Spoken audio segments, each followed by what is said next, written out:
falando sobre deslocamento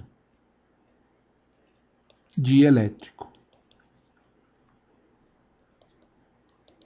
É o vetor D. Tá? E aí a gente começa falando sobre lei de Gauss, né? Aplicar a lei de Gauss em um dielétrico, né?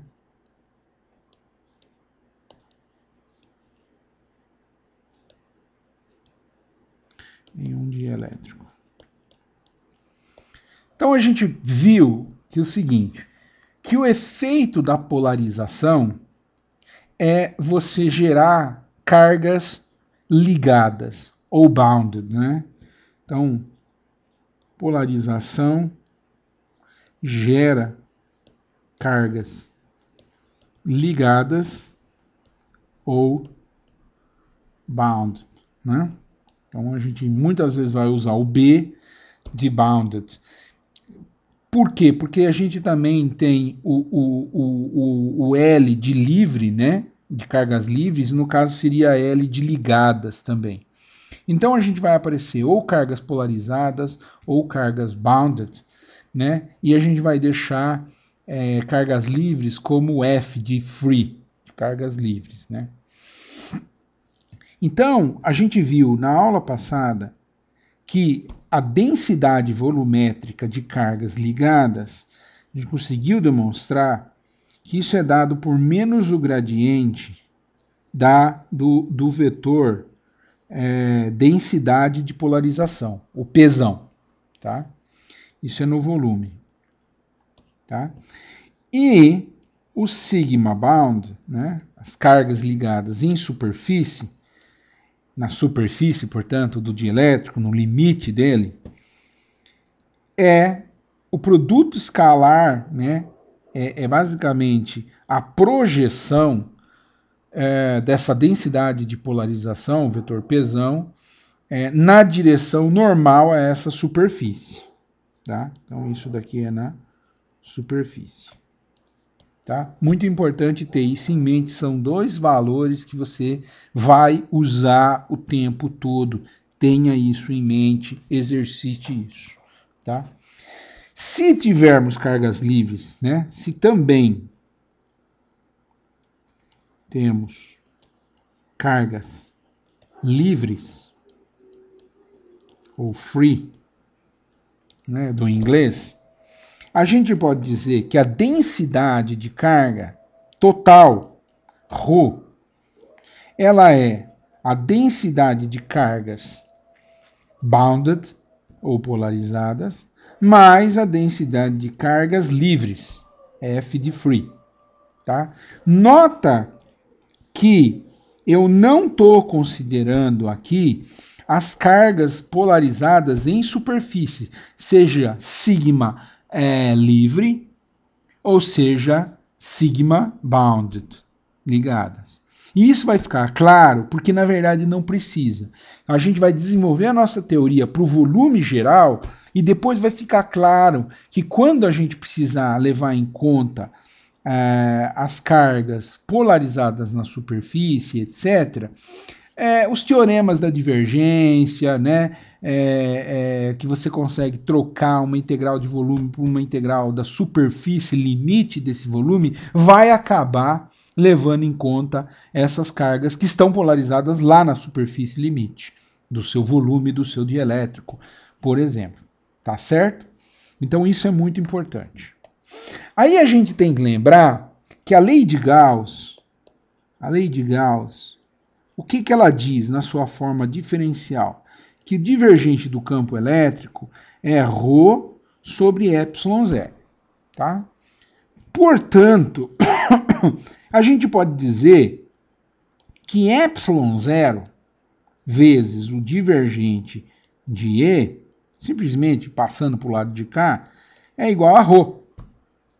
Agora, olha, o ρ, portanto, é o quê? É, como a gente tinha visto na equação anterior, dado pelas cargas bounded, né? Mas, vamos fazer em azul, as cargas livres. tá? Tipicamente aquelas que você coloca em cima do metal, né? Então eles acabam indo para a superfície do metal, no caso eletrostáticos, vão lá para cima da superfície do metal, né? Mas tem aquelas cargas, densidade de cargas, que é bounded, é devido à presença do dielétrico, tá?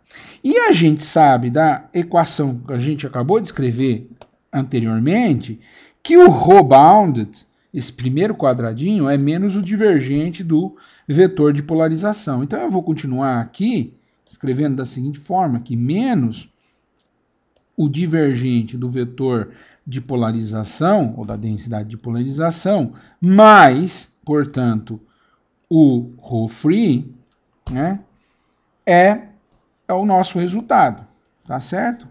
Ou seja, se eu juntar os divergentes dessa equação de um lado só, eu vou ter o seguinte, que divergente passa o ε0 multiplicando o E, né, o campo elétrico, passa para o lado de cá, menos divergente de P, vai ficar mais divergente de P, então mais P, o divergente ali está fora, né, ele vai se distribuir, e isso daqui vai ser igual a ρ free, densidade de cargas livres.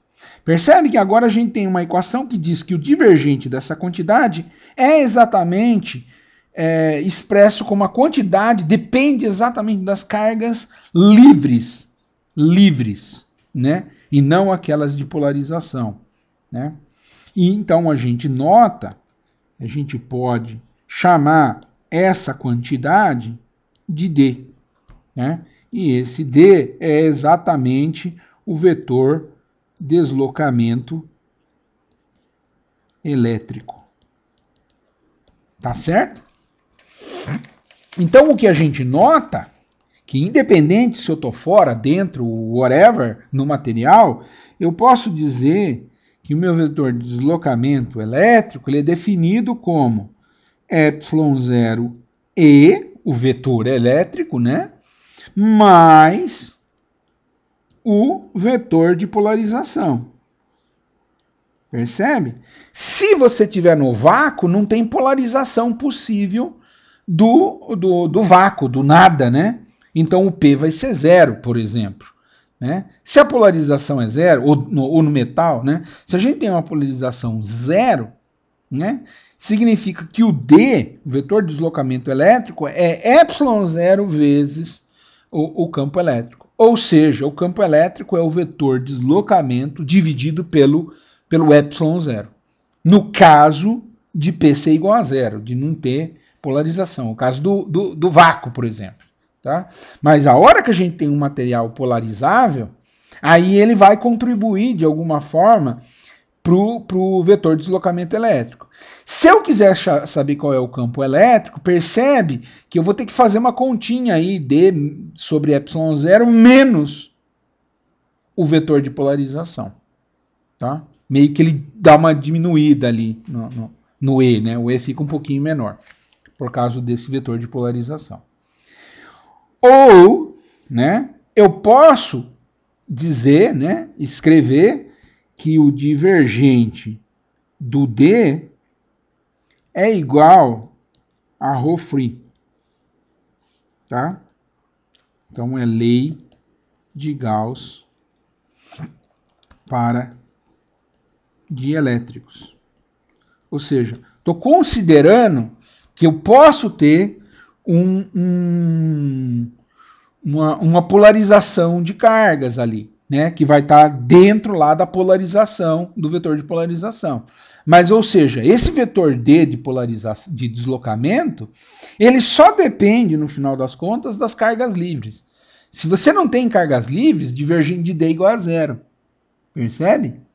Se divergente de D é igual a zero, provavelmente ele é uma constante, ou ele é zero. Tá? Então, se você não tem cargas livres, a grande chance de você poder, em algum momento, dizer que, eventualmente, o D é igual a zero. A gente vai se aprofundar um pouco mais sobre isso, porque tem casos onde o D parece ser zero, mas, na verdade, ele não é. Vamos tomar cuidado, né? Divergente de D pode ser igual a zero. Né? Bom, Na forma integral, né, se eu integrar a lei de Gauss, similar ao que a gente fazia para o campo elétrico, na forma integral eu posso escrever isso. Né? Faço lá uma superfície gaussiana, D escalar A, tem que ser igual ao quê? A carga total envolvida. Free, livre. Né? Livre. Envolvida. Pela superfície gaussiana. Da mesma maneira que a gente usava lei de Gauss, né, a gente pode usar a mesma lei de Gauss aqui, só que para considerando o vetor deslocamento elétrico. Tá? E onde entra a história da superfície? Né? Porque em nenhum momento eu considerei superfícies. Né? Será que a gente está deixando de considerar alguma coisa ou não? Então vamos fazer o seguinte, vamos pegar um grande dielétricozão aqui, ó, tá? E no meio desse dielétrico, vamos colocar alguns condutores, tá? Então eu coloquei, sei lá, esferinhas condutoras aí, no meio do dielétrico vermelho, tá? Então esse dielétrico em vermelho aqui, ó, é um dielétrico.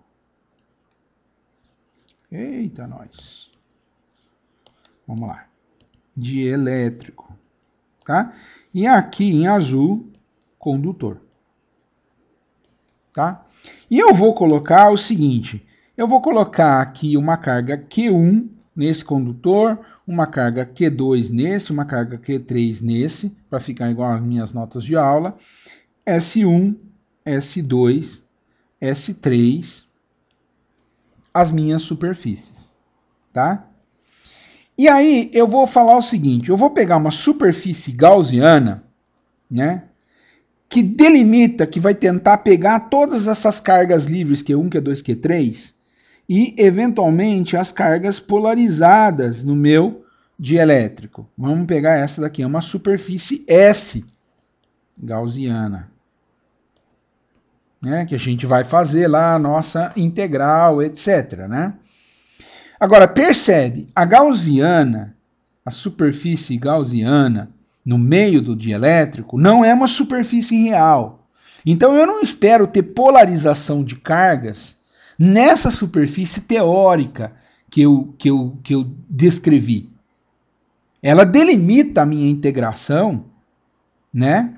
Da minha integral de Gauss, da minha integral de superfície, etc. Mas não tem, de fato, cargas polarizadas em cima dessa superfície, porque não tem um limite. Mas, digamos que a carga Q3 seja uma carga positiva, por exemplo, né?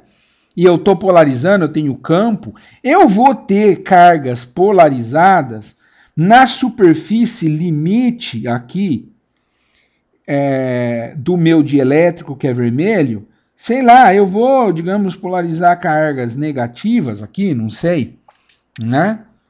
No limite, né? As cargas positivas do Q3 vão ficar no limite da minha esfera, em cima da superfície esférica vermelha, desculpe, azul, porque é metal, então dentro não tem nada, questão 1 da prova, mas, digamos que tem um limite da superfície do dielétrico vermelho, que é exatamente aquela que encosta na esfera. E lá polariza também cargas. Só que essas cargas não são cargas livres, que podem sair do material e ir lá anular a carga, sei lá, positiva que está na superfície do metal. Não tem como. Porque essas são cargas bounded, são cargas ligadas, né, de polarização. Mas polariza lá na superfície. O mesmo vai acontecer nas outras duas superfícies, tá? Sei lá, digamos que aqui seja mais, né? Digamos que aqui fiquem polarizadas cargas mais, porque digamos que aqui seja uma carga negativa, né? E aqui carga positiva, digamos que fiquem cargas polarizadas negativas aqui, só que vermelhas, né? No limite são cargas polarizadas do material. Ixi, não trocou?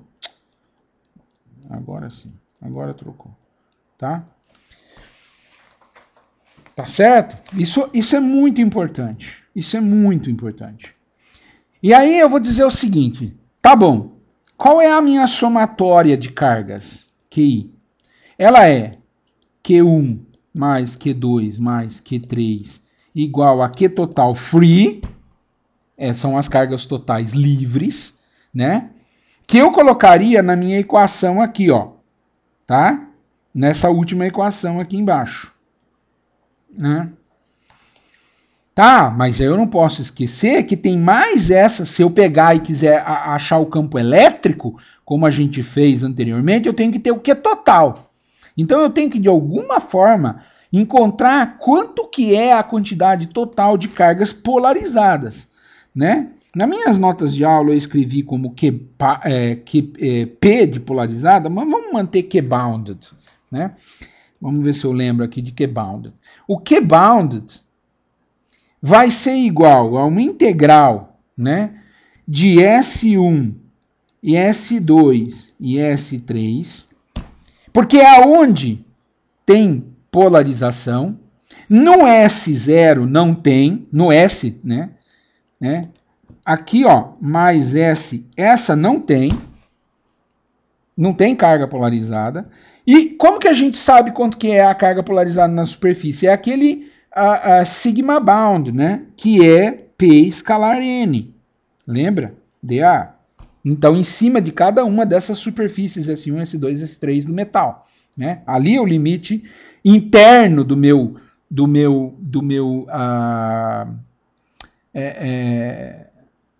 é o limite onde acaba o volume fechado do dielétrico que eu abracei com a superfície gaussiana. Tá certo?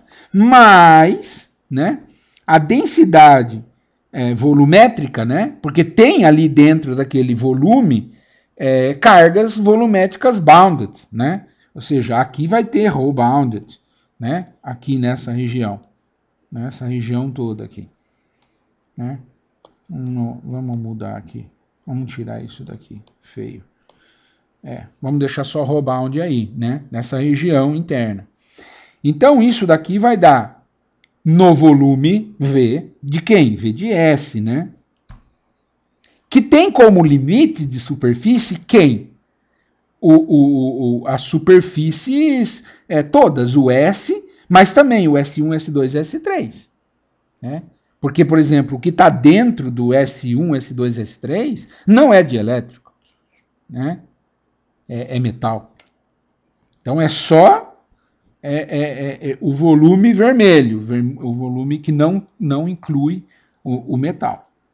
Por isso que teria aquelas outras superfícies lá. Menos, então, divergente de P, que é o rho bounded, né? Vezes dvol. Tá, agora eu contabilizei todas as cargas possíveis de volume e de superfície polarizadas, bounded. Só que se eu aplicar aqui, ó, se eu pegar e aplicar aqui, né, o teorema da divergência, eu consigo fazer uma integral de superfície. Então, o que bounded, desculpe, vamos voltar aqui, estou usando B, né? O que bounded vai ser o quê? Essa integral em S1, S2 e S3, que são realmente as superfícies onde polariza a carga de superfície, mas, bom, se eu usar o teorema de divergência, vai dar o menos ali, sai para fora, integral do divergente do P é igual, no volume, é igual a integral na superfície fechada de P escalar dA. Só que em que superfícies? S1, S2, S3 e na superfície SC. Tá certo? Porque aí é a superfície fechada. Então eu tenho que fechar toda a superfície, né? Então, estou fazendo todas as superfícies. Tá? Só que agora, espero que fique claro para você, ó, eu tenho um PNDA, né? E eu tenho um PNDA menos. Só que Esses daqui, ó, esses daqui todos, né? Nessas três superfícies aqui, ó, são canceladas por essas três aqui, que tem um sinal menos. Ou seja, no final das contas, sobra aqui Q-bounded, só sobra menos integral da superfície fechada, só que só aquela superfície externa, né? Só a superfície externa, P escalar N dA. E, portanto, se eu olho para isso, eu vejo, né, que eu volto lá no teorema da divergência, né, que me dizia o seguinte, que a integral de E escalar N dA em S tem que ser igual a 1 sobre epsilon 0, né, Q free, mais Q bounded, né? E o meu Q bounded agora, eu acabei contabilizando, né? Basicamente, né, essa integral de P, né? Então vai ser, ó, integral de E, né, escalar N dA, né? E aqui, ó, eu vou ter a definição que está ali, né? Quem que é Q-bound? Q-bound é um menos, né? Que estava lá, vou botar aqui, ó. Era esse menos integral. Então vai ficar vindo para o lado de cá, vai ficar mais integral de P escalar N dA. Isso daqui é dividido por... Vamos multiplicar tudo por epsilon 0. Epsilon 0, tá? Então vai ficar Q free. Portanto, ó, se eu trocar agora, né, usar o teorema e trocar, voltar a usar o teorema, integral de epsilon 0E mais P dA é igual a Q free, uso de volta aqui o divergência e integro, ou seja, isso daqui vai dar integral de divergente de epsilon 0E mais P dvol, e o Q free é integral de ρ free dvol. Portanto, eu chego que divergente de epsilon 0E mais P é igual a ρ free. Que era exatamente o que a gente tinha antes, né? Divergente de D, ou seja, isso daqui é D. Isso daqui é D. Divergente de D é ρ free.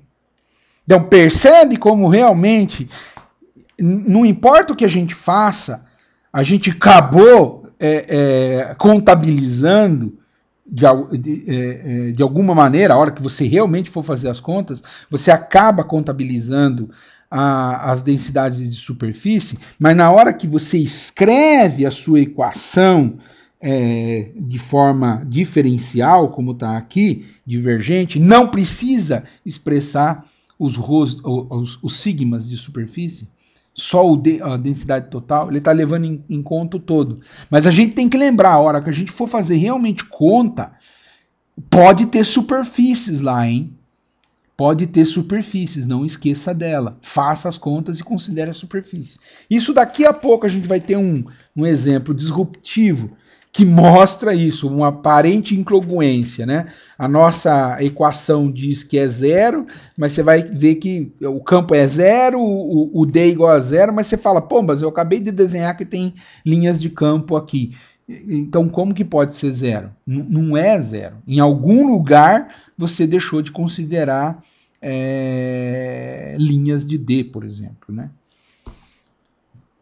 Na verdade, não é em todo lugar que o D é igual a zero. É só essa observação que eu gostaria de fazer. Tá? Muito bom, a gente tem então esse instrumento na mão, a gente pode fazer o exemplo, né, 4.4 do livro, que ele é bem interessante, vai naquela linha do problema da prova, né? Problema 3.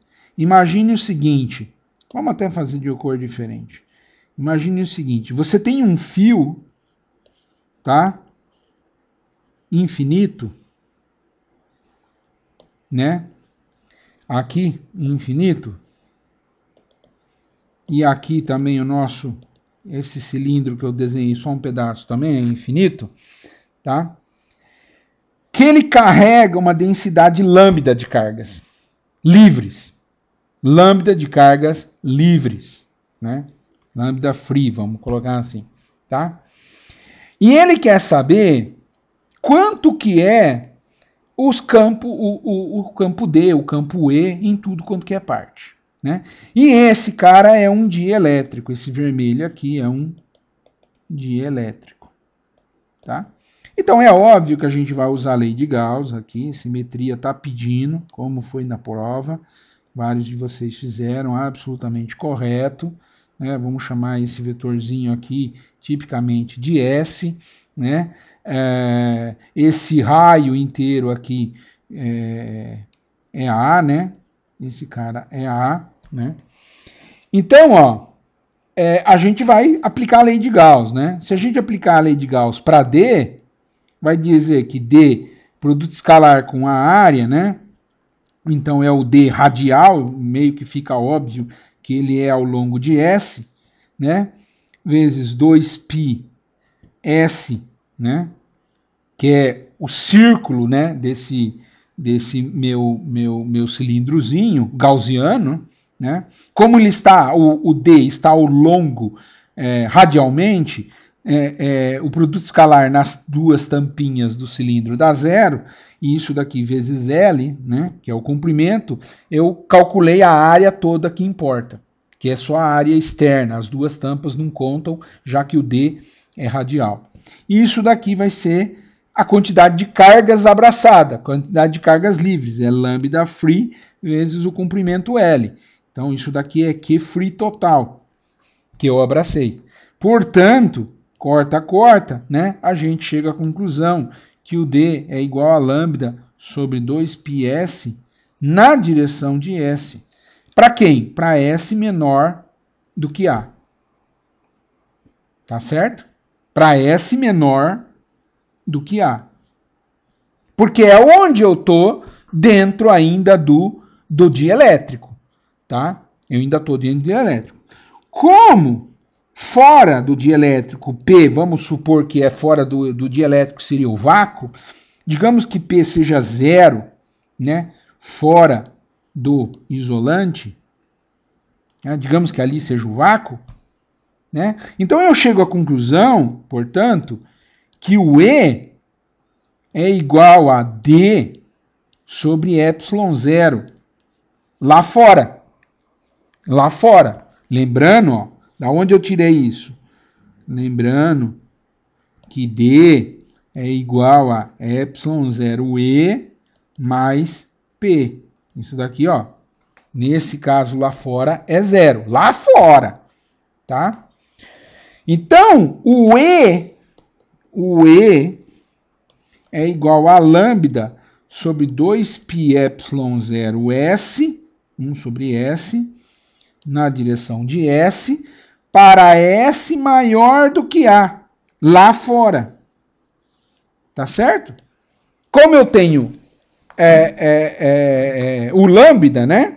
Eu calculei, né? Eu calculei o lambda, eu tenho o P, então é só pegar o D, que eu calculei, que é o mesmo daquele outro,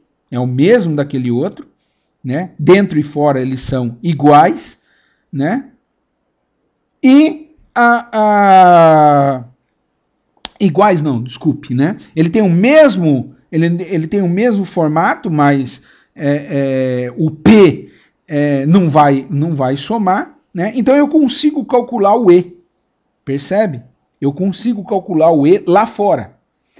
Agora percebe que eu não consigo calcular o E dentro do dielétrico. Então, ó, quanto que é o E?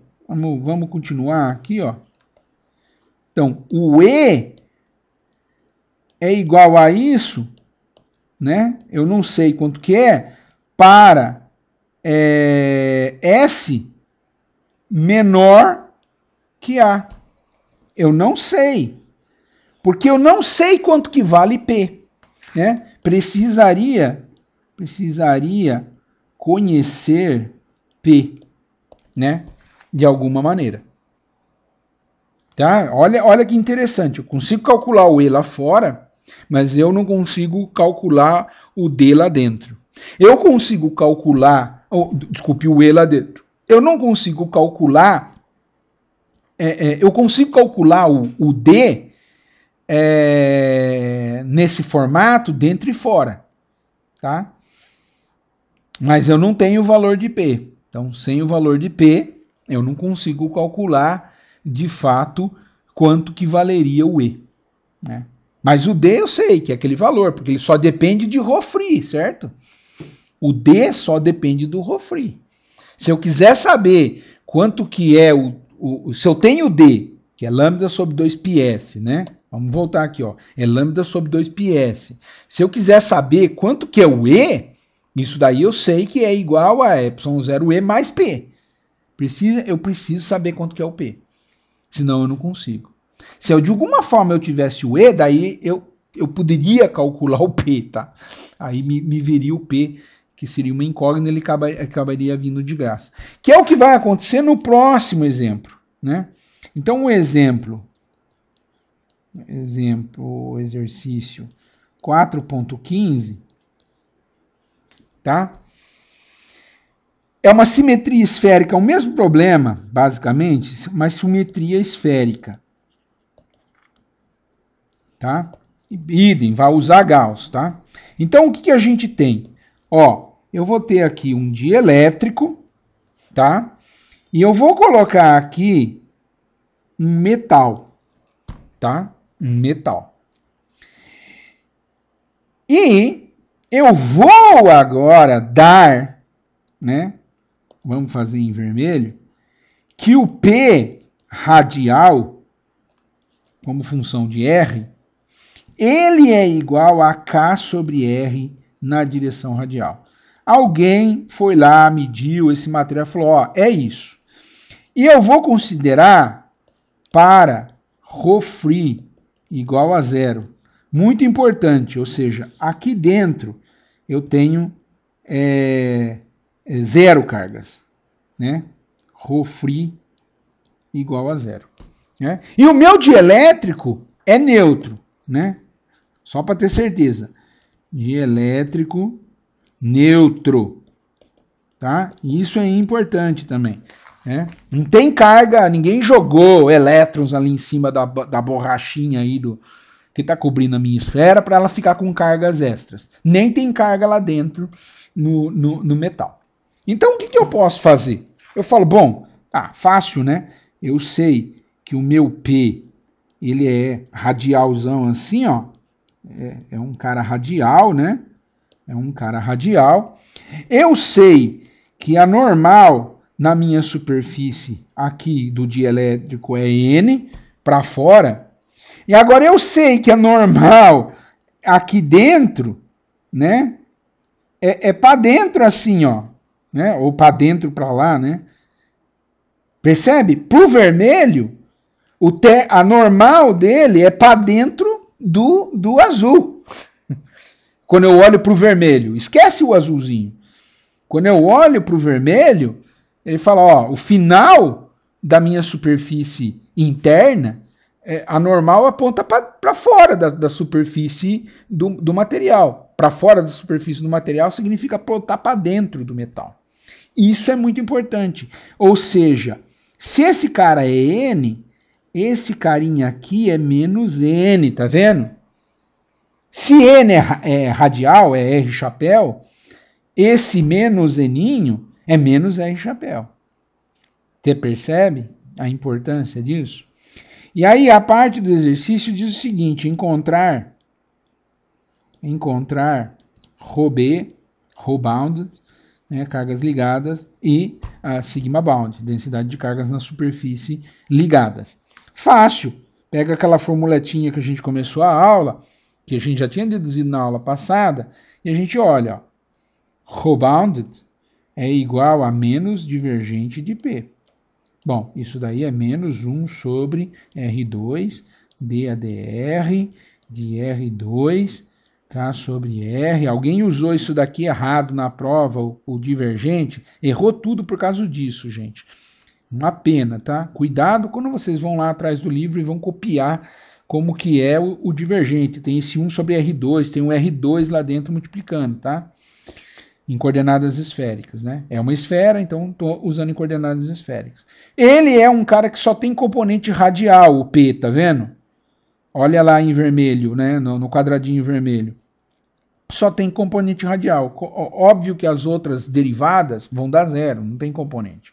E faz essa derivada, vai dar menos K sobre R2, né? Que corta aqui, né? Corta um R aqui, né? Vai dar a derivada de um R só, né? Derivada de R com relação a R dá 1, né? Então sobrou 1 sobre R2 e embaixo o cara constante. Tá? Esse é a nossa densidade volumétrica de cargas polarizadas, nesse caso. Tá? Como que é o sigma bounded? Ele é P escalar N. Tá? Então, como que é? Vai ser, na superfície, vai ser o mais P, né? Produto escalar com um N. Isso daqui, na superfície externa, tem raio B. Então, eu vou colocar, ó, o P, quanto que era, né? Quanto que era o meu P? É K sobre R, K sobre o valor do raio. O raio, eu esqueci de escrever, desculpe. Esse raio interno aqui, ó, é A, e esse raio externo aqui é B, tá? A esfera azul tem raio A, a esfera vermelha, né, que é a casca aí, de elétrico, tem raio B, tá? Então, é K sobre B, né? Produto escalar, né, que com R chapéu, com o Rzinho chapéu, dá 1. Então, dá positivo, dá mais KB, tá? O outro, ó, é menos, né, P escalar N, porque o N, na superfície interna, a superfície em A, ele aponta para dentro, então é menos R chapéu, menos N chapéu, que é menos R chapéu. Ou seja, a hora que eu fizer produto escalar e substituir o valor, vai dar menos K sobre A. Olha aqui, que coisa, maravilha. Né? Então aqui, ó, para R igual a B, para R igual a A. Percebe?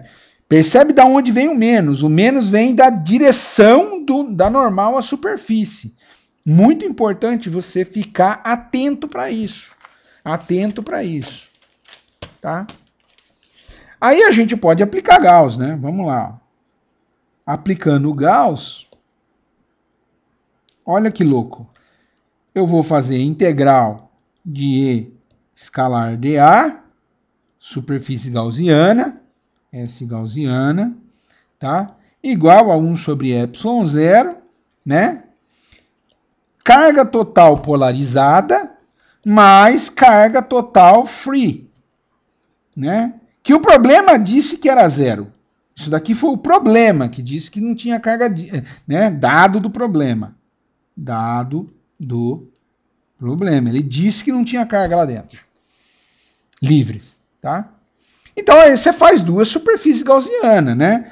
Ó, para R menor do que A, eu tô lá dentro do metal. Bom, a carga polarizada lá dentro do metal não tem, né? É zero, não polariza a carga lá dentro. Nem tem campo elétrico lá dentro, que a gente esperaria. Então, óbvio que eu concluiria que o E é igual a zero lá dentro, tá? Consequentemente, também o D é igual a zero, né? Porque daí eu vou fazer quem é D, D é ε0, o E é igual a zero, mais P. O vetor de polarização é zero ali dentro, né? Lá dentro do metal é zero. Ele não é um dielétrico, ele é um metal, ele não tem como polarizar a carga ali. Aplicou qualquer campo, os elétrons, tchum, vai tudo para a superfície. Como a gente lembra, os elétrons livres, né? Então não polariza nada. Então o D também é zero. Olha que bacana. Para o R maior do que B, lá fora, completamente lá fora, o K envolvido, o Q envolvido, a carga total envolvida é zero, lembre-se. Ele era um cara neutro, que a gente falou. A gente falou que ele era neutro. Então, de cara, você já sabe que é zero. Que a carga total envolvida, né, é zero. Carga livre não tem, então carga polarizada numa superfície, carga polarizada na outra superfície deve se anular. Mais a carga de volume. Mais a carga de volume deve, na somatória total, deve anular. Então, de cara, você pode dizer, puta vida, o E é igual a zero e o D, nesse caso, também é igual a zero, ó, de cara. Mas você pode falar, cara, mas será que eu estou confiando nisso? Vamos checar, né? Verificando. Né? Vamos verificar, ó, quem é o Q total bounded, polarizado? Bom, é 4π, né? B quadrado, né? Que é a área da borrachinha lá na superfície da borracha, né? Vezes o quê? Vezes a densidade de superfície. Quem era a densidade de superfície? Ó, tá lá, ó, K sobre B. Então, K sobre B, tá? Essa era positiva, né? Na superfície interna, na azul, né, mesma coisa, né? É um menos, bom, vamos colocar assim, ó, mais π a quadrado, a área da superfície da esferinha interna, né? Quem é a densidade lá, ó? Menos K sobre A, tá? Mais o quê? Menos K, né? Integral do ρ, né? O ρ não é, a gente não calculou na página anterior, ó, o ρ é menos K sobre R2, menos K sobre R2, vamos integrar, ó, menos K, né? 1 sobre R2, né? E integral, né?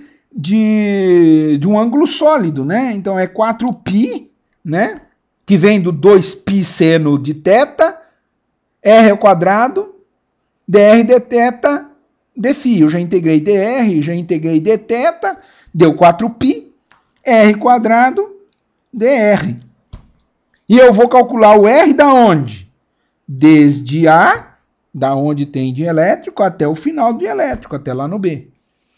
Ó, esse cara vai cortar com esse cara, vai dar o quê? Vai dar 4π, né? K sobre B, menos, né? 4π K sobre B, mais 4π K sobre A. Percebe? Um cancela o outro. Então, essa integral vai cancelar essa e essa. Ou seja, vai dar zero. Ó. A gente mostrou que realmente tem uma quantidade de carga total polarizada, zero. Total, a hora que eu somo tudo. Volume numa superfície e na outra superfície. Tá certo? Não é que só tem na superfície e na outra superfície. Tem ali no meio também, nesse caso. Né? E faltou para a gente calcular para A menor do que R menor do que B. Tá certo? Ali no meinho ali. Então, ó, vamos lá, ó. A carga polarizada nesse meinho é o quê? É a superfície gaussiana que vai até um raio, só que sem pegar o dielétrico todo, sem ir lá no externo, né? Até um certo raio R, né? Então, eu vou ter que integrar a superfície A e a densidade ali, dA, porque tem uma superfície, mais, né? Eu estou integrando desde o A, né? E eu pego o dielétrico ali, então eu vou pegar as cargas da superfície do dielétrico no limite ali de A, que está bem ali no limite. Mais o menos gradiente de P, que é o ρ, né? De bounded, vezes dvol. É a parte volumétrica, né? Nesse volume linha aí da minha superfície gaussiana que eu desenhei. Né? Vamos desenhar de novo aqui, ó. Vamos desenhar de novo aqui, ó. Eu tô indo até aqui, ó. Até R, tá? Então, eu vou ter que contabilizar a superfície e esse pequeno volumezinho aí. Ou seja, o Q polarizado, né? Eu já coloquei um P aqui, né? Vamos colocar bounded. O Q bounded, né? Ou polarizado, ele é menos K sobre A, integral de dA, que a gente já viu quanto que dava, mais integral de menos K sobre R2 seno de θ, dr, dθ, dφ, que a gente já sabe quanto que dá 4π, né? Integral de R2, converta com R2, a gente já fez no exercício anterior, no item anterior, né? Dá menos K sobre A, 4πA quadrado, né? Viu só? Mais 4π menos K, né? Menos K integrado, né? Integrado de de A até um Rzinho dr, tá? Então, ó, o K bounded vai ser o quê? 4πK menos A menos R mais A, corta. Percebe que no final das contas acaba saindo, mas só vai sair se você fizer a integral de volume, senão você não teria esse resultado, erraria, menos 4πKR. Olha que louco. A carga total depende do R, é razoável, né? Se eu for pegando mais de elétrico, eu vou pegar mais carga. Ou seja, o E nessa região é o quê? Carga total abraçada, 4πKR, que eu acabei de calcular, né? Mais carga free, que é zero do problema, nesse caso, dividido pelo quê? Como é uma esfera, 4πr2, né? Vem lá da lei de Gauss, sobre o ε0, tudo isso daqui na direção de R. Ou seja, o E, nesse caso, é menos K sobre ε0r na direção radial. Ó, que legal! Nesse caso, meu amigo, como foi dado o vetor de polarização para a gente no exercício, a gente conseguiu agora calcular o E na região do dielétrico, percebe? A gente conseguiu calcular o E na região do dielétrico de cara, né? E a gente pode calcular agora encontrar o D em todas as regiões, né? Então, integral de D escalar dA é igual a Q free, mas Q é igual a zero, né? Dado pelo problema. Portanto, D é igual a zero, né? Em todo os pontos. Cuidado, hein? Cuidado com armadilhas. Nesse problema é verdade, é um fato que o D é igual a zero, em todos os pontos do espaço, né? Em qualquer ponto do espaço ele é zero, né? Agora olha, ó, mas D ele é igual a ε0e mais P, que é igual a zero em todo lugar. Portanto, o E vai ser igual a menos P sobre ε0. Portanto, o E é igual a zero para R menor do que A e R maior do que B, porque P é igual a zero nessas regiões, certo? Você fala assim, caracolas, professor, no item A você fez um monte de conteira tal para poder chegar a essas conclusões, tentando usar, desculpe aqui, né? Tentando usar as cargas, né? Etc.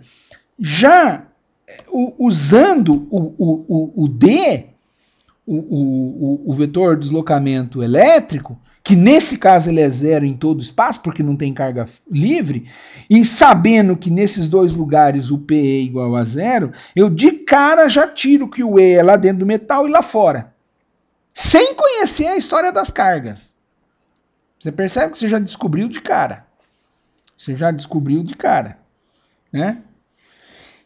Agora, o E vai ser menos K sobre ε0r, porque foi dado o P, foi dado o P e ele está na direção radial, portanto eu achei da mesma maneira, ó, que eu fiz conter aqui, ó, tá vendo que eu achei aqui, ó? Eu achei a mesma coisa aqui, só com muito menos conta. Para a menor do que R menor do que B. Porque eu tinha a polarização, o P, né? Como eu consegui facilmente calcular o D, facilmente eu achei o E. Olha que bacana nesse caso, tá? Então você pode achar pelos dois métodos, né? Pelos dois métodos você pode calcular E e D, nesse caso onde você tinha o P. E era fácil calcular o D, né? Porque não tinha cargas livres. Lembre-se que no outro problema não foi dado, né? Nesse problema aqui não foi dado para você, nesse 4.4, não foi dado para você quem era o P. Ou seja, eu não consigo calcular quem é o E na região do dielétrico, né? Até consigo calcular em outras regiões, mas na região do dielétrico eu não consigo, tá? Dúvidas, pessoal? Imagina, você tem uma equaçãozinha e com essa equaçãozinha você consegue calcular um montão de coisa. Uma equação que relaciona o vetor D, o vetor E, campo elétrico, e o vetor densidade de polarização elétrica. Pessoal, quero ouvir vocês. Claro? Tudo claro para todo mundo aí ou todo mundo já foi dormir? Já foi embora da sala? Eu acho que eu estou falando sozinho. Vocês estão aí ainda, pessoal?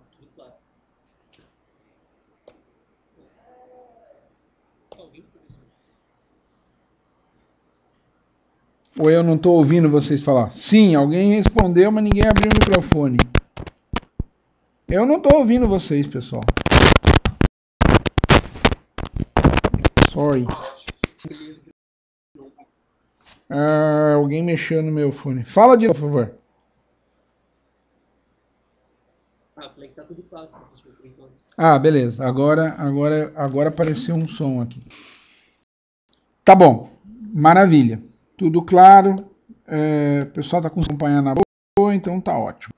Vamos em frente.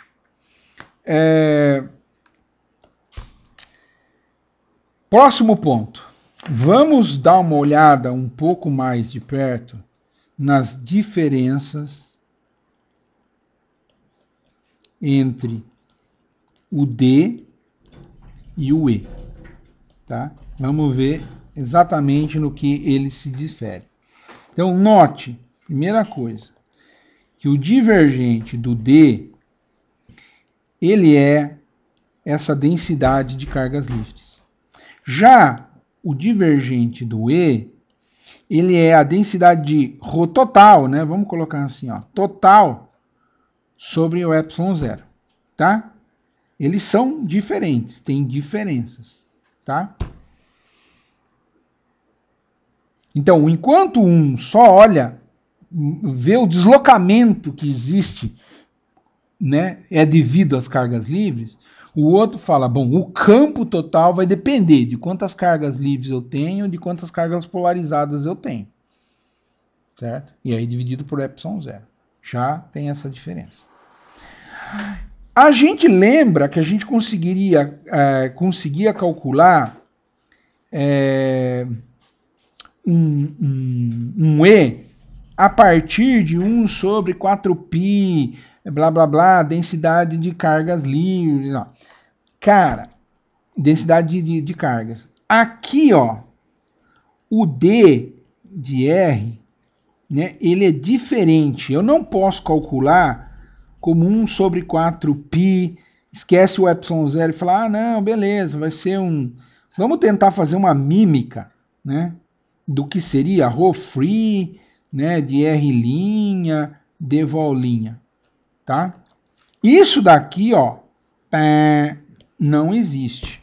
Não dá.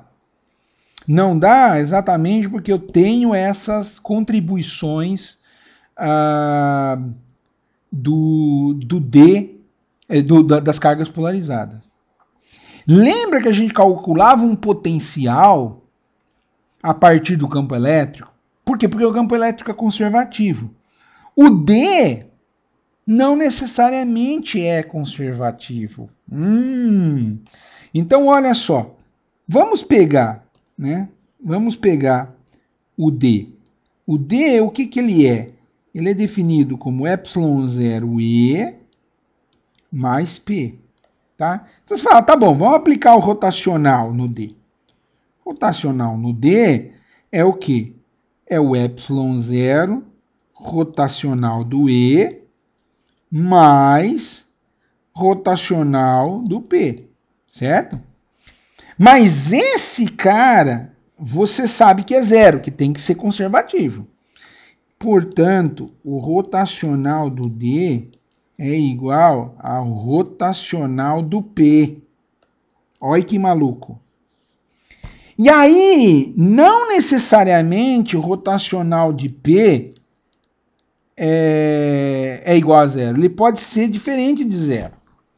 Então, se o rotacional de P é diferente de zero, eu vou ter que o rotacional do D é diferente de zero. Se o rotacional de D é diferente de zero, ele está me dizendo que esse campo D, ele não é um campo conservativo. Não dá para eu criar um potencial, né? Em vez de chamar de V, chamar de U, chamar de W, chamar de sei lá o que, tal. Não, nem, a letra que você quiser, velinha. Não existe um potencial para o campo de deslocamento elétrico. Por quê? Porque rotacional de D não é igual a zero, necessariamente. Ele pode até ser por coincidência, né? Por exemplo, quando o P é igual a zero, rotacional de zero é zero. Quando o P é igual a uma constante, rotacional de uma constante é zero. Mas no problema anterior, né, não necessariamente. Quer dizer, no problema anterior, como era 1 sobre... Se for 1 sobre R2, o rotacional vai dar zero, né? Daí vai dar, por coincidência. Mas não necessariamente, tá? Não necessariamente ele precisa ser zero. Então, se ele não é zero, necessariamente, eu não consigo, né? Isso me diz que eu fazer uma integral, né, de D escalar de A, caminho fechado, isso daqui pode eventualmente ser igual a zero ou não, né? Ou não. Então tem essa interrogação aqui. Né? Então vamos pegar um exemplo agora intrigante. Voltemos para o exercício 4.11. Vocês lembram, né, da aula passada que a gente fez, né? A gente tinha lá vamos fazer ele direitinho aqui, ó. A gente tinha lá um dielétrico que era um tamborzinho assim, ó. Um dielétrico tamborzinho. A gente tinha um P assim, ó. Um P assim, constante, tá? E aí a gente fala, como é o P constante, ele vai gerar um sigma mais aqui, ó. Ele vai gerar um sigma mais, ele vai gerar um sigma menos, bounded, né? Bounded, né? E a gente usou isso para traçar aquelas linhas, né? De campo, né? De campo elétrico, etc, né? E a gente falou, bom, se tem cargas aqui e tal, a gente sabe que o campo elétrico vai fazer isso assim, ó, assim, né? Vai fazer assim e tal. Então a gente desenhou lá uns campos elétricos da vida, né? Desenhou uns campos elétricos assim, tá? Das cargas positivas aqui, né? Bound, e aqui as bound negativas, né? Bound negativo, bound negativo. Mas tudo bound, né? Tudo bound. E era um problema onde ρ free era igual a zero, tá? Ele só aparecia por causa que tinha o momento de dipolo P aí, sei lá, permanente aí, digamos que era um eletreto, tá? Digamos que era um eletreto, tá? Então, se a gente sabe que ρ free é igual a zero, olha só. Eu vou usar a integral do d escalar dA, lei de Gauss, que é igual a ρ free, para o d. E eu vou concluir como isso é zero, eu vou olhar e falar, bom, por simetria, né, se o dA é diferente de zero, eu integro, calculo para o d é igual a zero. Toda a parte. Toda a parte. Será? Né? Eu vi igual, não é, mas eu posso fazer assim. Será mesmo? Né? Será mesmo? Bom, com isso eu calculo que o E é igual a menos 1 sobre epsilon zero P, tá? Dentro. Tá? Então eu consigo calcular o E dentro. Eu falo o E dentro assim, ó. Contrário ao P, né? Então seriam linhas assim, ó. Né? Seriam essas linhas aqui, ó. Que eu estou desenhando dentro do dielétrico. Né? Seria esse cara aqui, ó. Essas linhas grossas, né? Para baixo, né? Contrário ao P e dividido por epsilon zero, lá dentro do dielétrico. Mas se o D é igual a zero em toda parte, né? Se D é igual a zero em toda parte e eu tenho que o E, né, pode ser calculado como E igual a 1 sobre epsilon zero P, então eu posso olhar fora. Então, fora, se D é igual a zero toda a parte, fora também, fora também, né?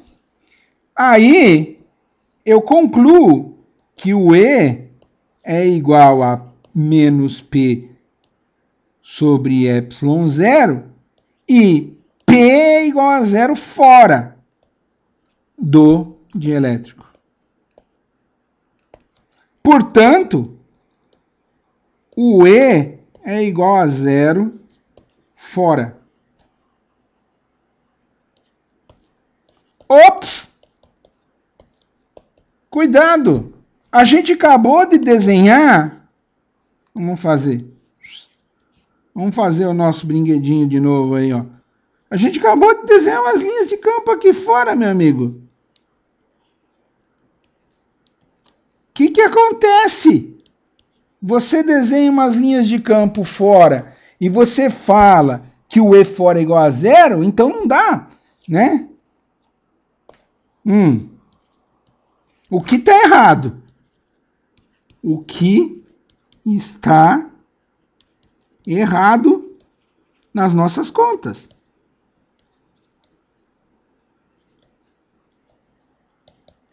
O que está errado nas contas?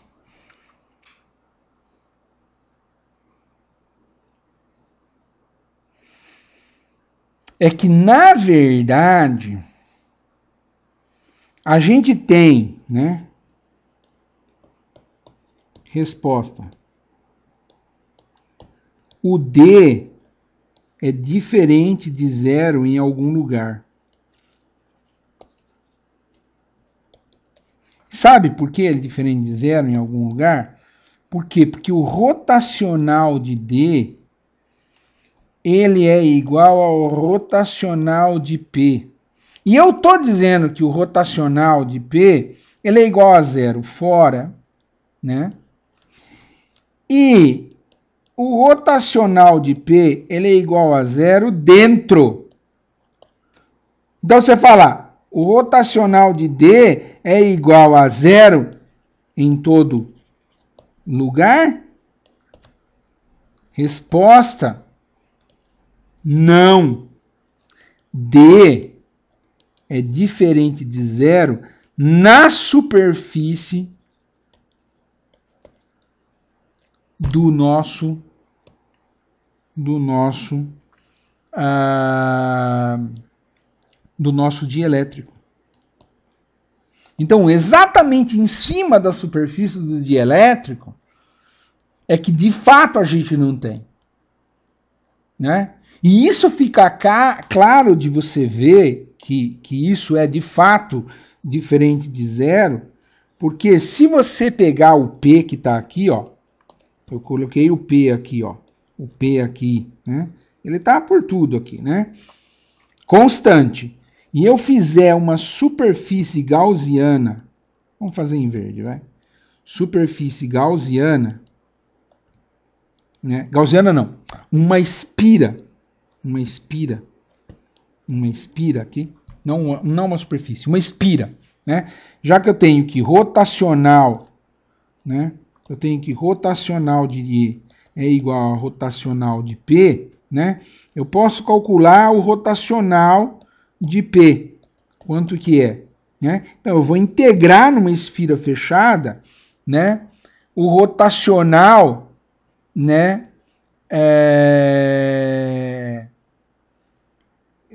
De P, né? dA, escalar dA, dessa espira. O fluxo do rotacional nessa espira aqui, ó. Vamos fazer nessa área aqui, ó. Nessa área dessa espira. Isso daqui, por lei de Stokes, é a mesma coisa. Não, na superfície fechada não, na superfície. Na superfície rachurada, né? Então vamos fazer aqui, ó. Na superfície rachurada. Tá?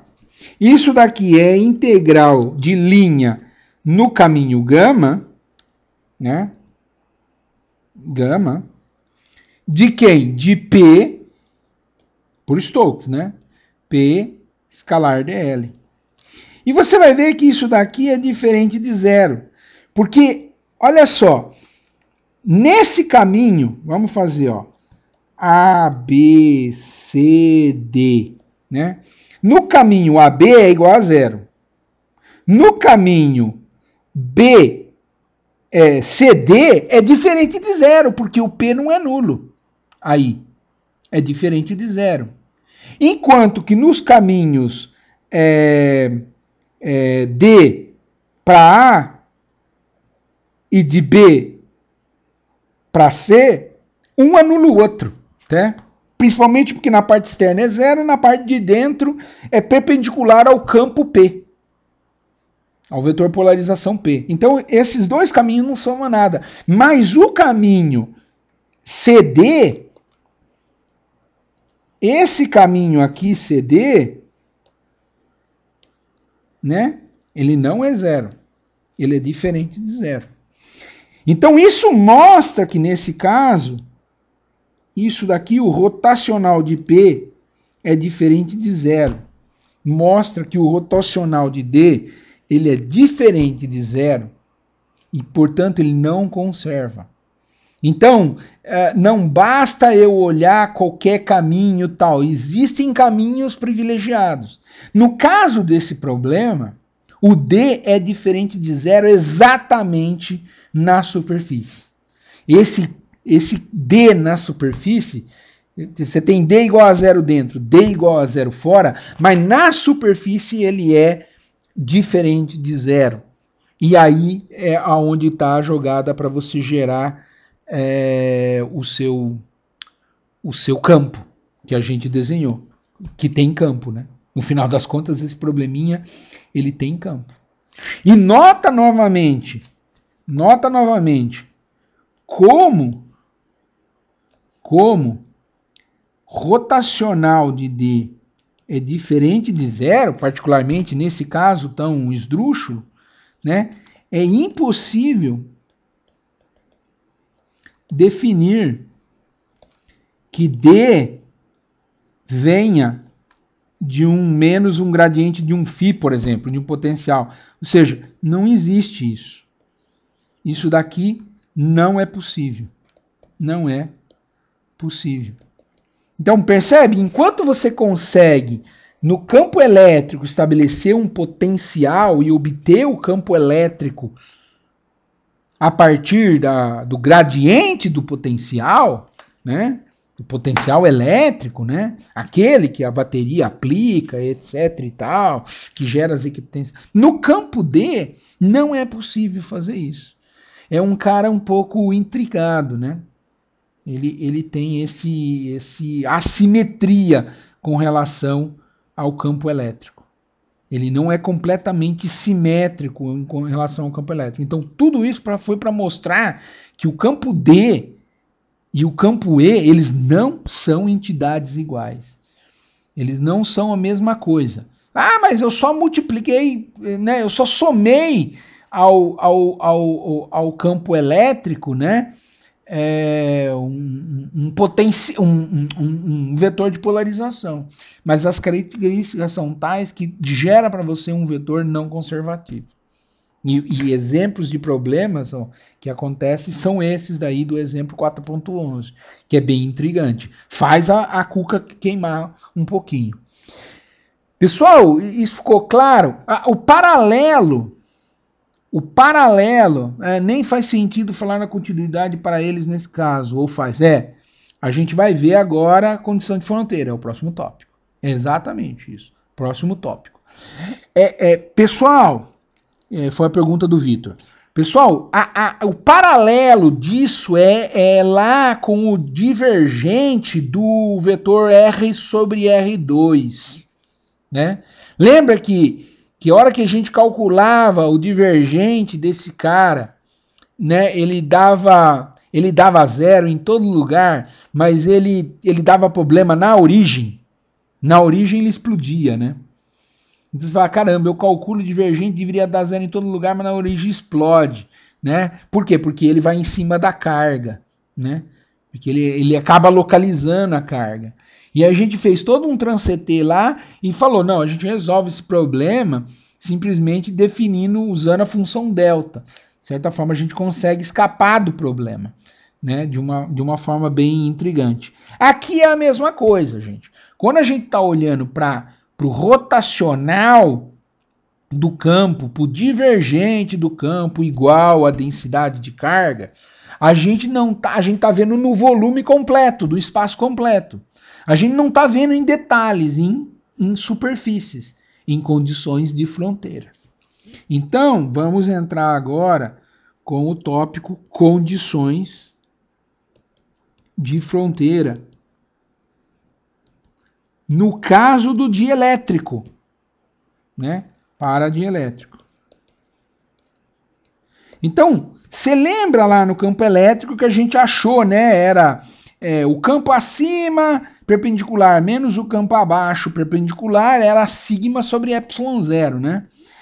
Eu não vou fazer as continhas agora para demonstrar, segue a mesma lógica, tá no livro, inclusive, que o D acima menos o D abaixo de uma fronteira qualquer, quem é acima, quem é abaixo, não importa.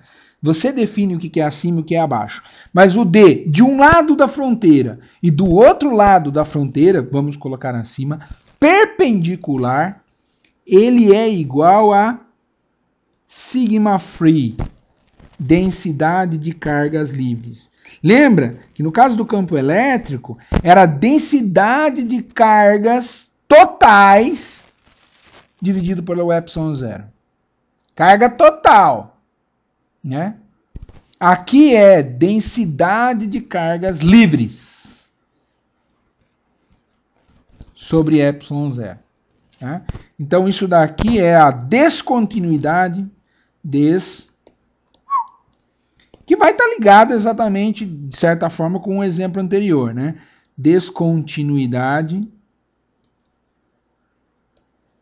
do campo, ou do vetor deslocamento, né? Vamos colocar assim, ó, do vetor deslocamento perpendicular à superfície.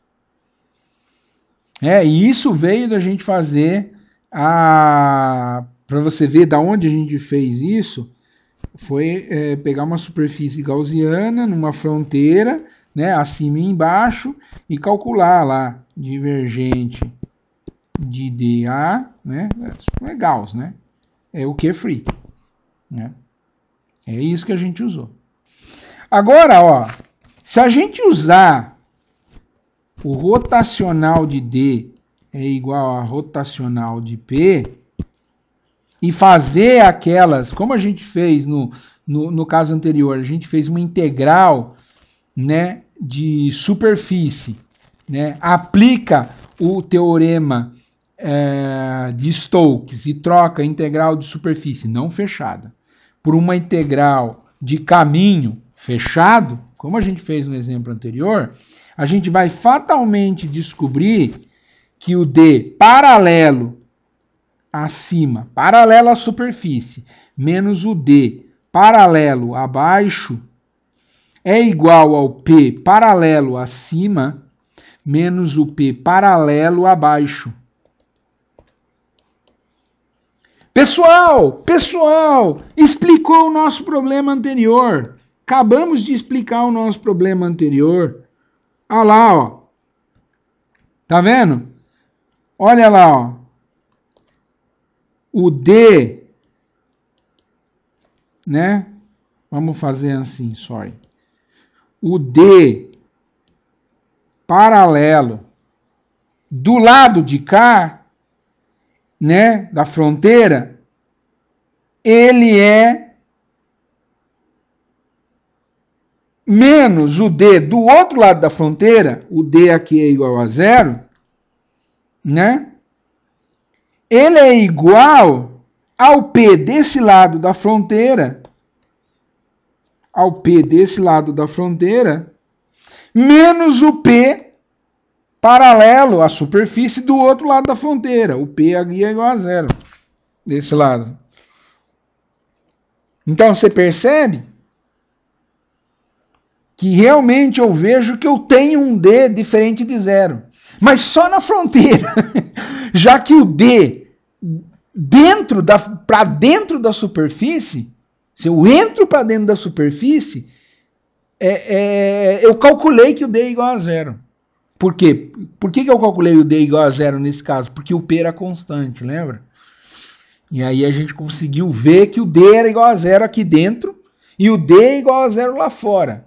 Então, o D não é 0 somente na superfície desse meu eletreto maluco, né?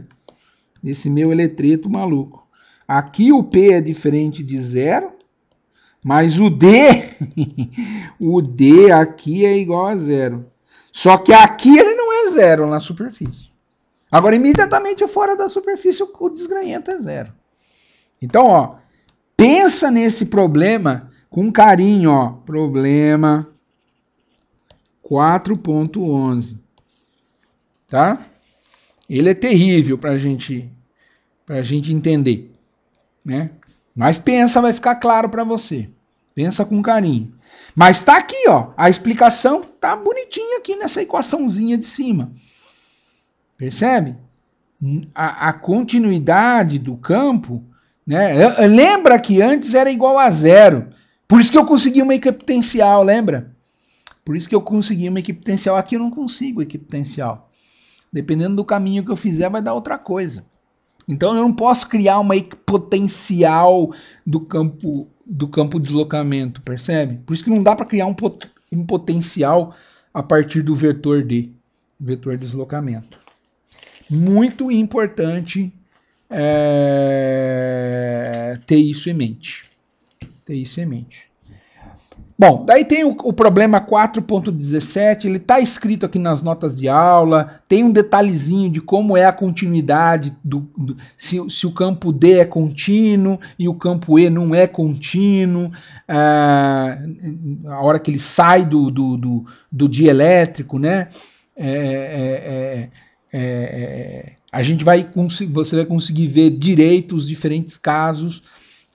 Então tá feito nas notas de aula. Eu vou economizar tempo aqui, ó. O problema 4.17 nas notas de aula. Tá? Ele vai lá discutir um pouquinho para você sobre a continuidade do D e do E em objetos desse tipo, né? Em objetos desse tipo, desse letredozinho aí que a gente colocou, desse cilindrozinho, tá? Vamos aproveitar mais meia horinha. Infelizmente, gente, tá todo mundo cansado. Eu, inclusive, trabalhei o dia inteiro hoje na Unicamp, mas assim, tá complicado. A gente vai precisar avançar um pouquinho mais. Vamos falar sobre dielétricos lineares, tá? Que vão ser os mais interessantes para nós, né?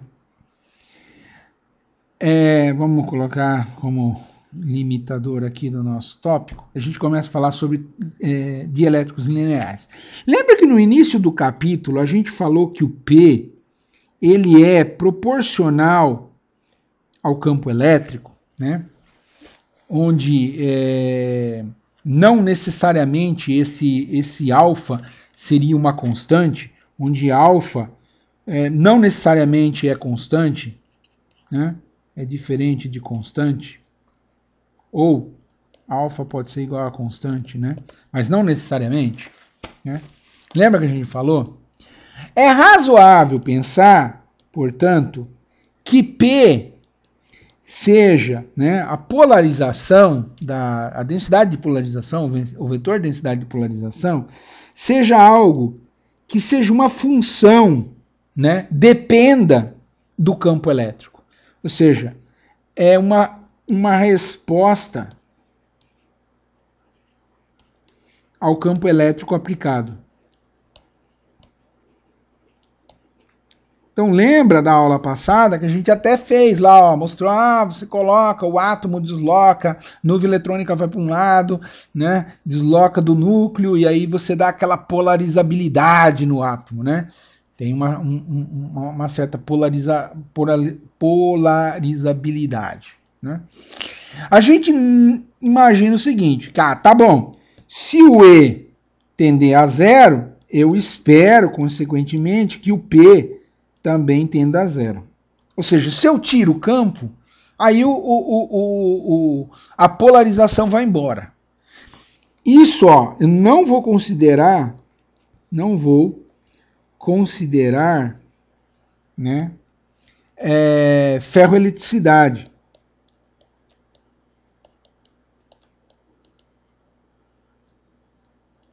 Que é o equivalente do ferromagnetismo, que você tira o campo aplicado e o material fica, né? Então você pega lá uma agulha, né, da sua casa, vem com um ímã e chega próximo e leva o ímã embora, e você pega a sua agulha, você vê que ela ficou imantada. Isso é o ferromagnetismo. Ele gera um campo remanente, né, no seu material. A ferroeliticidade, exemplo, material que faz isso é o bário, titânio O3, titanato de bário, ele faz isso. Uma vez você eletrifica ele e ele gera um campo elétrico permanente nele, né? Um campo devido aos dipolos, ficam dipolos elétricos que são mantidos polarizados o tempo todo na sua amostra, tá? A gente não vai considerar esses casos, não vamos considerar esses casos aqui. A gente vai considerar aquele caso onde a gente aplica o campo, o material responde, tira o campo, o material responde também, deixando de ser polarizado. Então, ó, o P, a gente pode dizer, então, que ele é proporcional ao campo elétrico da seguinte forma: uma função que pode eventualmente depender do campo elétrico, tá? Onde, né, eu posso ainda dizer que essa função, né, ela é um xie, né, que depende ali elementarmente, vezes um epsilon zero, né? Então, epsilon zero xie é o xi da amostra. Isso daqui também depende do campo, tá? Onde Xi de E, ou simplesmente Xi, vai ser a suscetibilidade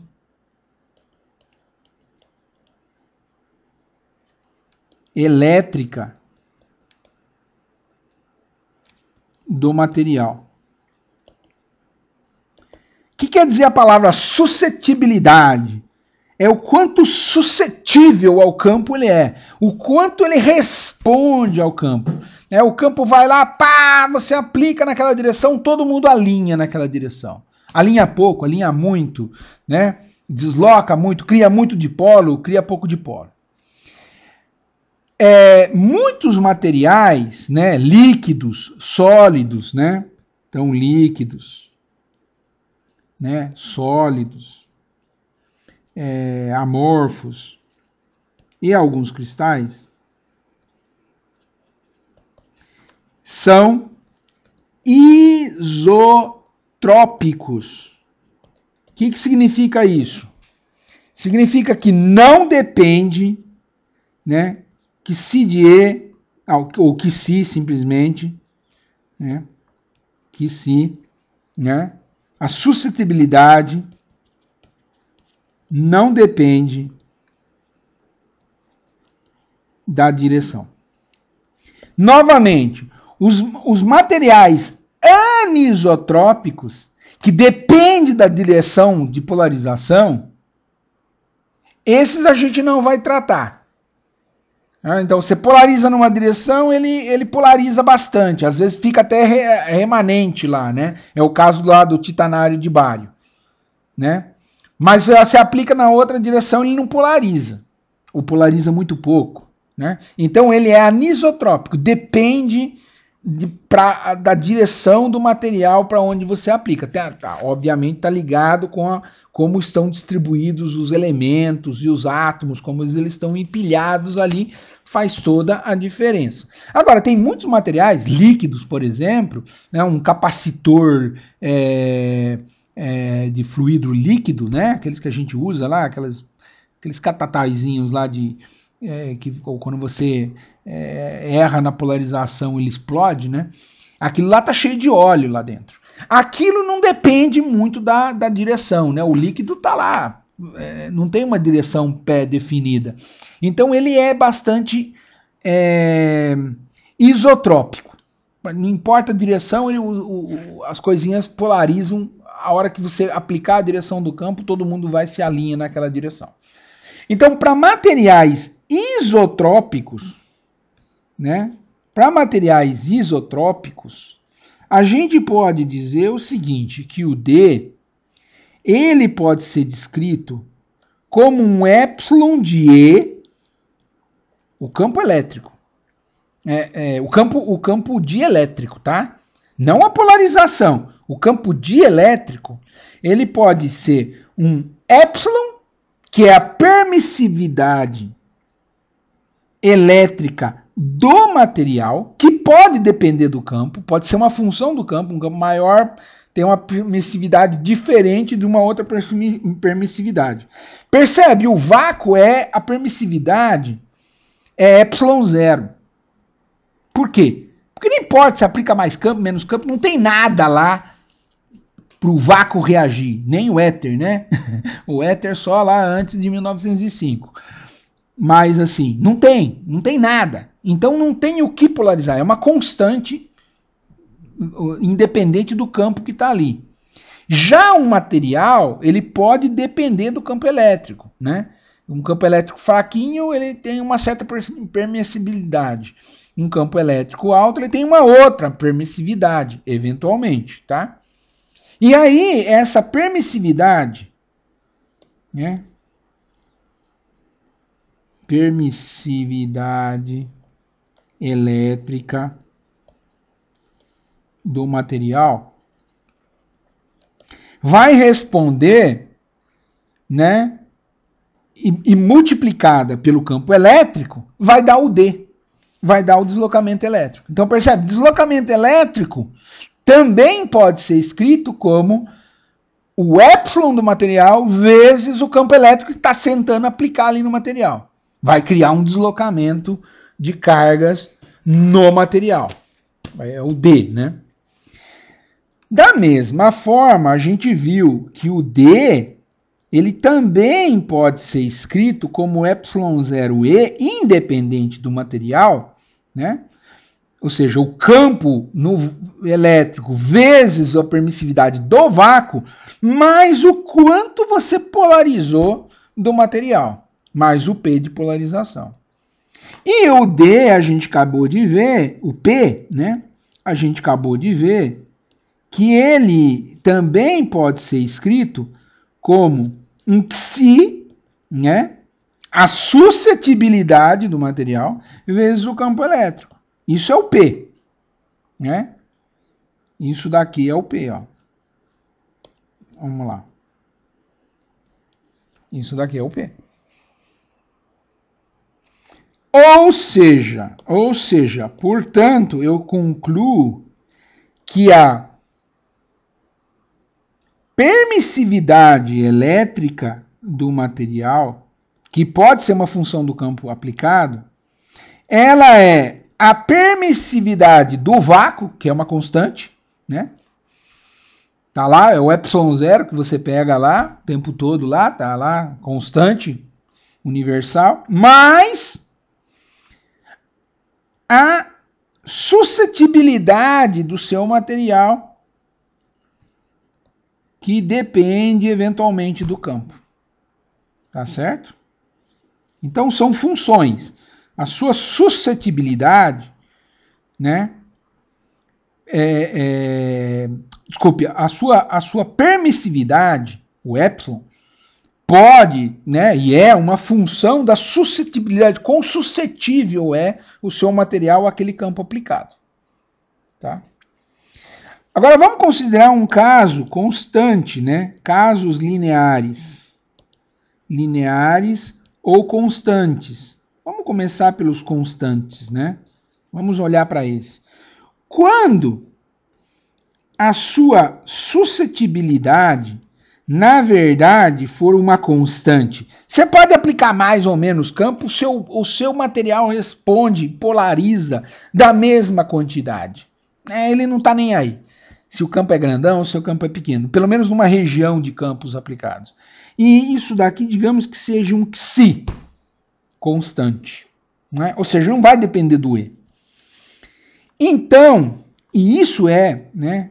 Isso acontece na maioria dos materiais. Tá? Aí, ó, como consequência disso, a gente vai ter que o P vai ser psi, ou seja, diretamente proporcional ao campo elétrico, ou seja, vai ser um número aí, não vai ser mais uma função do campo elétrico, vai ser um número, né? O psi, uma constante, vezes o campo elétrico. PAFT já dá o campo naquela direção, já dá a polarização naquela direção que o campo está aplicado. Percebe? Ele é linear com o campo, por isso que a gente chama de materiais lineares, linear com o campo. Polariza dependendo da direção do campo. Se o campo é maior, polariza mais um pouco. Se o campo é menor, polariza menos, um pouquinho menos, mas sempre multiplicado por uma constante, é uma reta. Se eu fizer um gráfico de P por E, né, é uma reta, cuja o coeficiente angular da reta é o psi, é a suscetibilidade do material, que é constante. E o D, nesse caso, também será um epsilon constante. Olha na equação que está na caixinha lá em cima. Se o psi é constante, é um número constante com ε0, que também é uma constante. Portanto, o meu epsilon, a minha permissividade, o epsilon é permissividade do material, vai ser uma constante. E aí o deslocamento elétrico também é linear com o campo elétrico. Também dá uma reta. Mais campo, mais deslocamento. E segue uma lei que é uma reta. Né? Maravilha, pessoal? E aí, olha só. A gente pode olhar e dizer o seguinte, tá, Tá bom. Eu tenho o epsilon, eu tenho um epsilon zero. Então quer dizer que eu posso dizer que o meu epsilon do meu material, ele pode ser uma certa número de vezes o epsilon zero, né? Mesmo unidade, mesmo tudo. Ou seja, a permissividade do meu material é K vezes a permissividade do vácuo. Isso leva, né? Isso leva a concluir que K é a permissividade do material dividido pela permissividade do vácuo, que segundo aquela nossa expressão, quanto que é a permissividade no material aqui, ó, nessa caixinha preta? É o epsilon zero que si. Então é epsilon zero, vamos voltar ao preto, é epsilon zero mais que si dividido pelo epsilon zero, ou seja, K é 1 mais que si sobre epsilon zero. Então, K, ele é o quê? K é a permissividade, permissividade relativa ou constante dielétrica. A constante dielétrica do material ou a permissividade relativa. Pode dar os dois nomes, né? E aí fica fácil de você perceber, né, o quanto o meu material ele é mais permissível ao campo, ele reage mais ao campo aplicado, né? E ele pode polarizar mais coisas ou não, comparado ao nada, ao vácuo. Então, o material, né? E o K, né?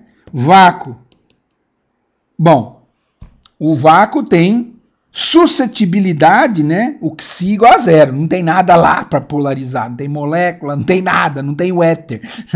Né? Só antes de 1905. E, óbvio, besteira, né? Estou fazendo brincadeira. Então, ó, o K, a constante dielétrica do vácuo, é zero, exato. Até a última casa imaginável. Já o ar seco, né? O ar de Campina nesses dias desérticos que a gente está tendo aí, é o quê?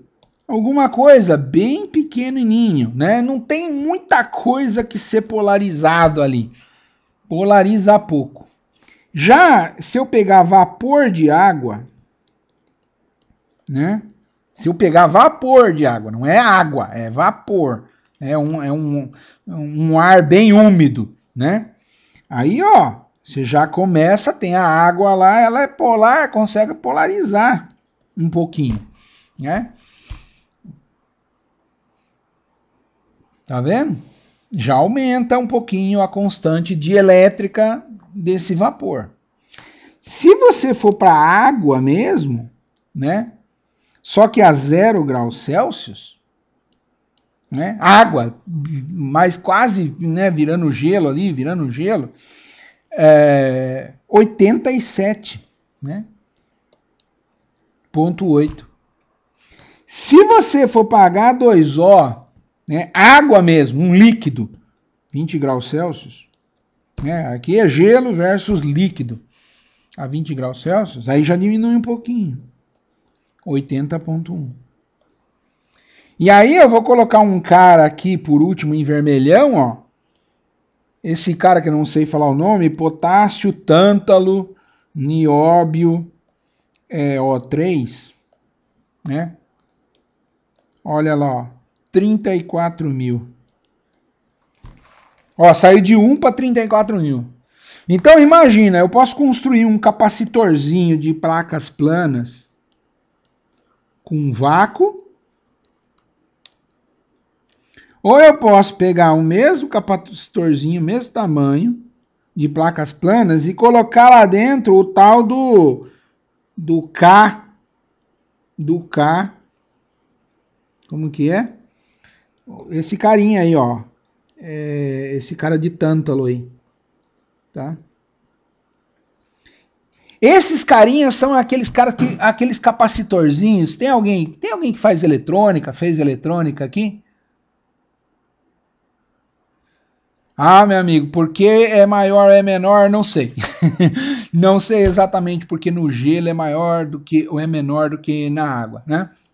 Um sólido polariza mais facilmente, menos agitação térmica, mais fácil de colocar os momentos alinhados. Eu chutaria aí, mas eu tô dando um chute, tá? Não tenho uma resposta absolutamente correta, mas eu diria que é por aí, né? O gelo a coisa tá mais ordenada. No ar também, né? Você vê, é uma bagunça só, não tem muitos caras para polarizar, mais difícil de você polarizar o ar, né? Já um ar com um pouco mais de água, né? Úmido, ele já vapor de água já é mais tem alguma coisa para polarizar, né? Mas você viu, tem uma diferença ali, a água meio quieta, que seria a água solidificada ali, mas não é um cristal, tá? Ainda é um cara amorfo, não é exatamente cristalizado, não tem um retículo cristalino bem definido, assim, tão bem definido, só tá sólido, igual o vidro. O vidro é um material amorfo, é um material com uma densidade, uma viscosidade muito alta. E o KTANB, né, ele consegue polarizar por causa dos elétrons que estão lá, a estrutura atômica desse material, né, ele te permite essa polarizabilidade muito grande, né, ou seja, tem uma constante de elétrico, uma suscetibilidade gigantesca, né, que faz com que o K, né, ou a permissividade relativa seja altíssima, tá? E esses carinhas, só para tentar dizer aqui, é fácil de identificar, são aqueles, não sei se o pessoal que faz eletrônica, eu já viu o equipamento eletrônico como abre, tem uns capacitorzinhos que são meio chatinhos assim, eles parecem uma lentilha, sabe? São uma lentilhazinha. Normalmente eles são meio marronzinhos, né? E quando eles queimam, eles fedem para burro, cara. Você tem certeza, o seu equipamento parou de funcionar, fedeu, um fedor muito característico, é o tântalo. É a hora que o tântalo queima, ele exala esse fedor. Cara, você pode procurar um dessas lentilhazinhas e olhar para ela, tentar medir, você vai ver que tá estufado, tá queimado, é ele, entendeu? Vai lá, arranca ele, troca, substitui por um outro, pá, equipamento funcionando. Cansamos de fazer isso em equipamentos nossos no laboratório. Cara, você sentia, que fedor é esse? Aí a hora que você olhava pro equipamento, ele tinha parado de funcionar, deu erro lá no computador. Ah, cara, era abrir a caixa de eletrônica e ir lá. E você ia com o nariz, cara. Você nem você ia procurando com o nariz. O lugar que tava mais fedido, você vai, puta, é por aqui. Aí você olhava, achava a maldita lentilhazinha, que são esses capacitores de tântalo. E é a hora que, sei lá, teve uma sobrecarga, uma alta densidade de tensão, e ele acabou conduzindo e aí, pá, queimou. Estragou ele. Alguém, eu acho que queria fazer uma pergunta ou abrir um microfone. Pode fazer. Meio que a gente está acabando aqui a aula.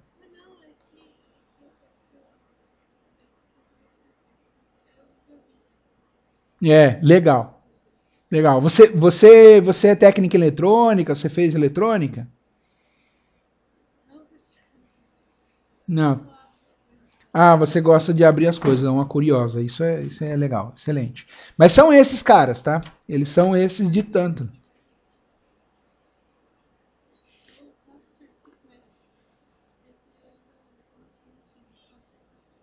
Tá, não. Então, e é legal, né, você ver, porque por que ele consegue ser pequenininho? A gente vai ver no tópico à frente, na aula que vem, ele consegue ser tão pequenininho e ele vai acabar tendo uma capacitância grande exatamente por causa desse K. A gente vai ver que a capacitância ela é proporcional ao K. Quanto maior o K, maior a capacitância. Então você fala, eu construo um cara com um vácuo, né? Eu construo um dielétrico desse, um capacitor desse daqui com um vácuo e vai dar um C para mim. Vamos pegar o exemplo do capacitor de placas planas, vai dar um C. Se eu construir o mesmo capacitor e colocar lá dentro um cara que tem um K igual a 34.000, vai ser 34.000 vezes maior. Percebe?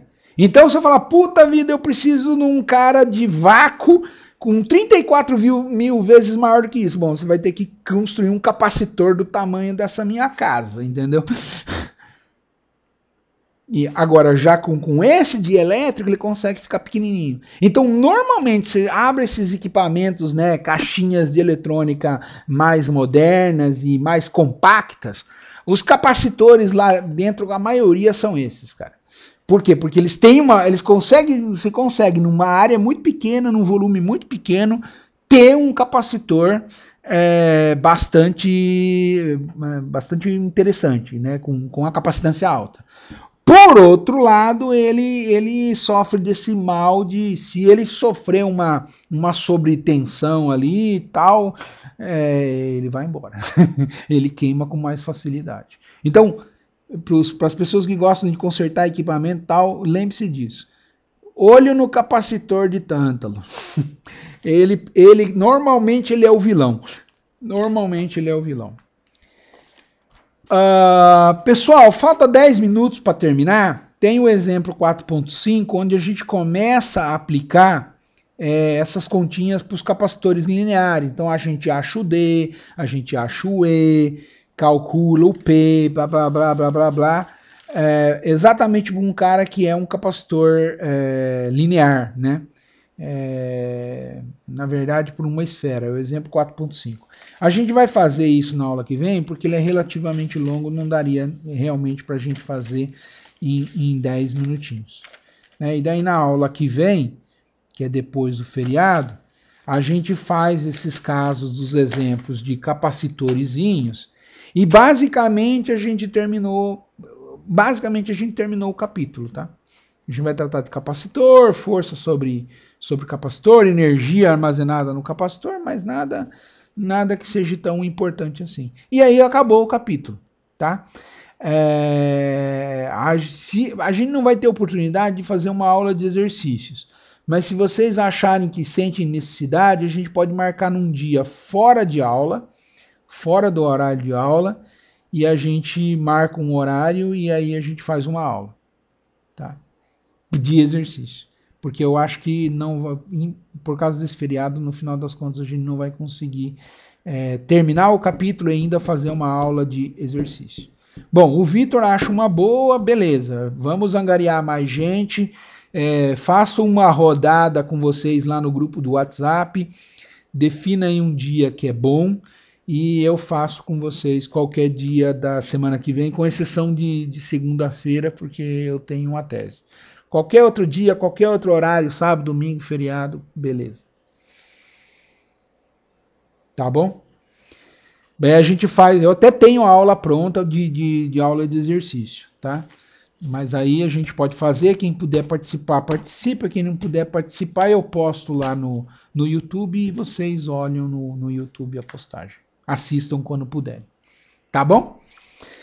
Beleza, gente. Brigadão por hoje. Eu vou encerrando a aula aqui. Se tiver mais questões, alguma pergunta, faz depois da gravação.